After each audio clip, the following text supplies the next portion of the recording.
Luciana.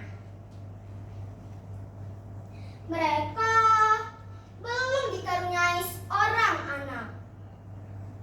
Siang dan malam mereka selalu berdoa kepada Tuhan yang Maha Kuasa agar dikaruniai seorang anak. Suatu malam, permaisuri bermimpi.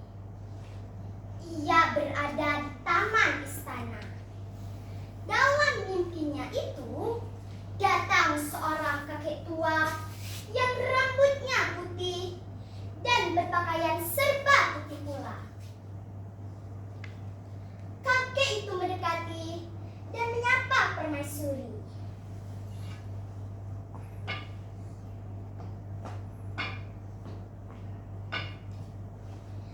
Wahai permaisuri, hamba tahu apa yang permaisuri lakukan. Bukankah permaisuri menginginkan seorang anak? Permaisuri terkejut karena kakek itu tahu apa yang sedang dipikirkannya. Benar, Kek. Aku sudah lama merindukan seorang anak. Tetapi apa gerangan dan maksud kakek datang kemari?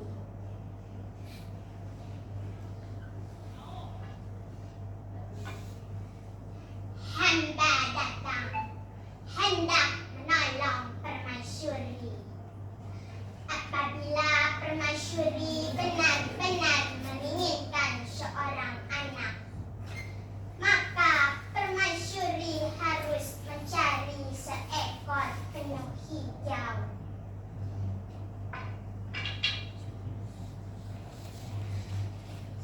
Penyu hijau?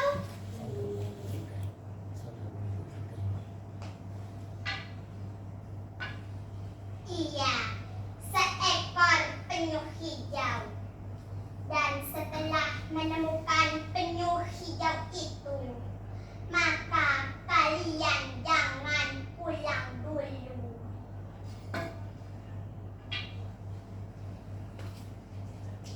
Di manakah penyu hijau itu berada, Kek?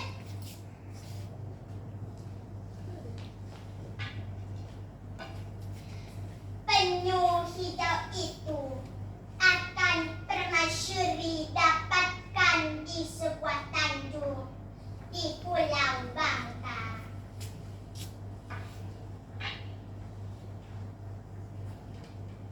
Keesokan harinya, permaisuri menceritakan isi mimpinya kepada suaminya. Kanda, semalam Dinda bermimpi bertemu dengan seorang kakek tua yang ingin menolong kita. Kata kakek itu, kita akan mendapatkan seorang anak apabila kita menemukan seekor penyu hijau. Penyu hijau itu akan kita dapatkan di sebuah tanjung di Pulau Bangka. Mungkin ini pertanda baik, Dinda. Setelah mendengar isi mimpi permaisuri, Baginda Hashim memerintahkan perwira kerajaan untuk mencari penyu hijau.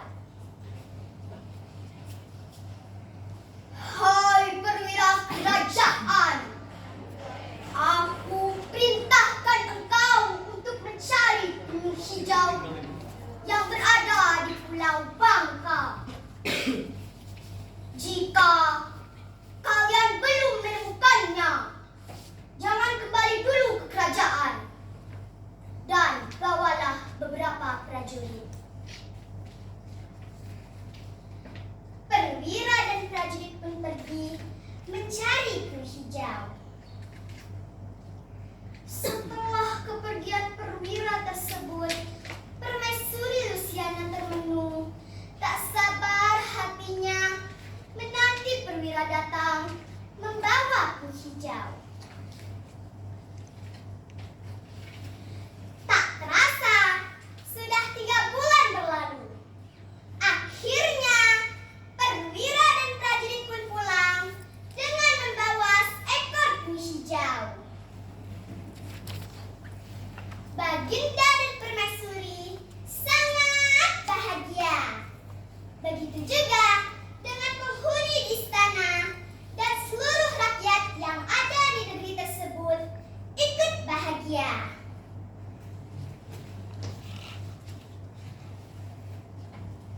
Permaisuri, Permaisuri.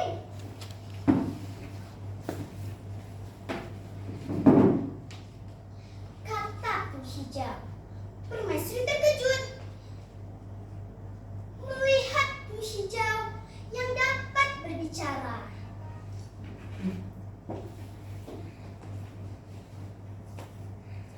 Permaisuri, terimalah batu komala hijau ini. Jika tuanku sudah melahirkan, berikan batu komala ini kepada anak Permaisuri.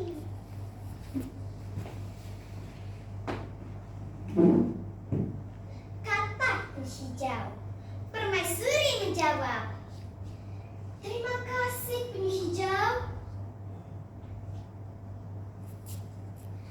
Tak lama kemudian, Permaisuri mengandung. Tepat pada bulan purnama, bayi yang dinantikan pun lahir. Sesuai pesan penyu hijau, batu komala yang diberikannya harus dikalungkan ke leher sang putri dan diberi nama Putri Komala. Tak terasa, kini Putri Komala telah tumbuh menjadi gadis yang cantik jelita.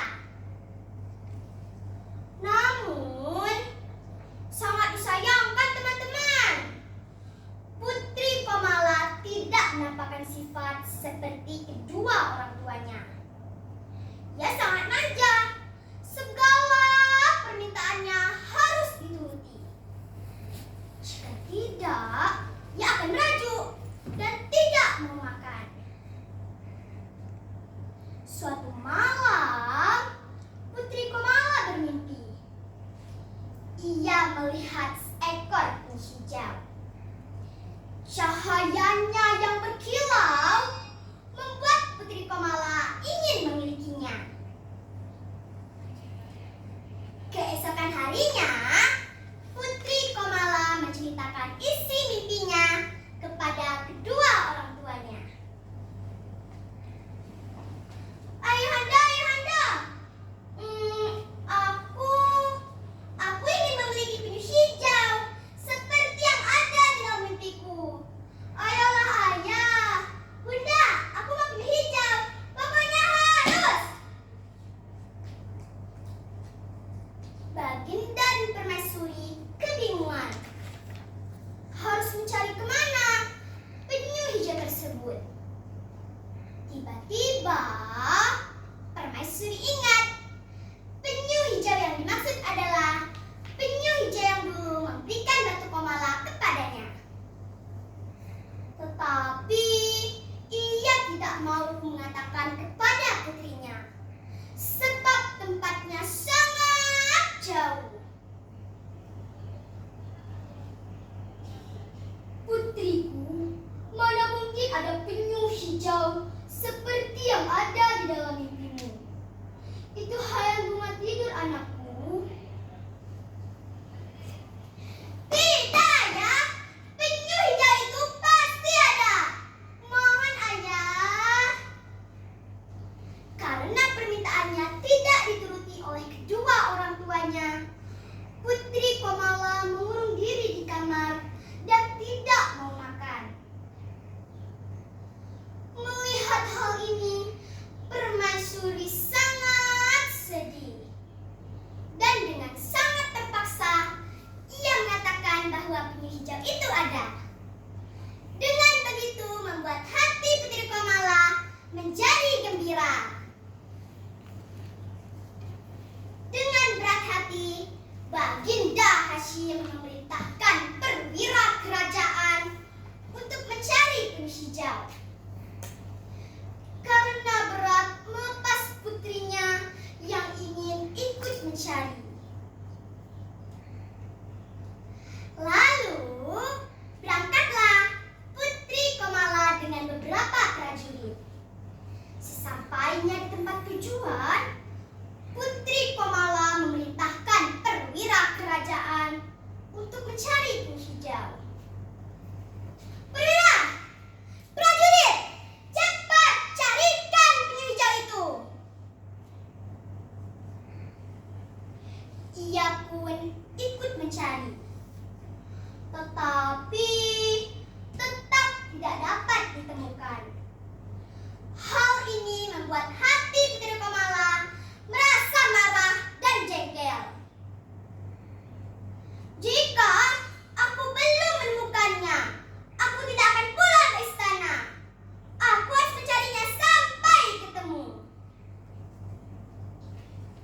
Tiba-tiba ia melihat seekor penyu hijau yang sedang berlari menuju lautan.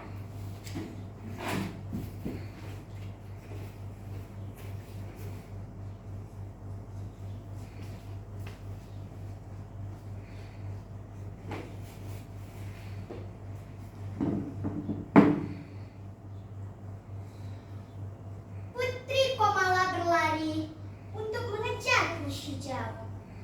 Penyu busuk, kesini kau, kalau tertangkap akan kunyapkan tubuhmu.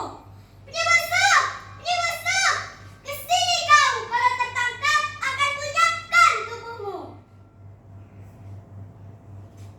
Berulang kata itu disebutkannya. Penyu itu pun berenang sampai ke tengah lautan. Putri Komala mengejarnya dengan cara berenang.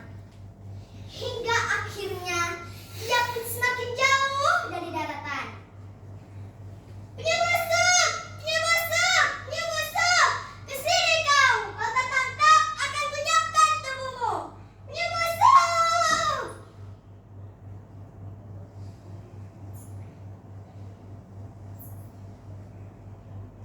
Akhirnya ia pun tenggelam diseret ombak. Perwira dan prajurit tidak dapat menolong sang putri. Sang putri pun hilang di telan gelombang. Sampai sekarang tempat putri tenggelam masih ada. Sedangkan bangkainya disebut Pulau Bangka.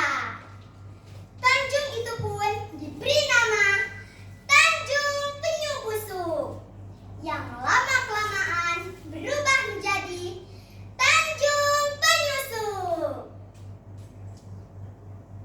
Nah, teman-teman, amanat dari cerita ini adalah kita tidak boleh manja dan serakah, karena sifat tersebut bisa membuat celaka dan badan binasa.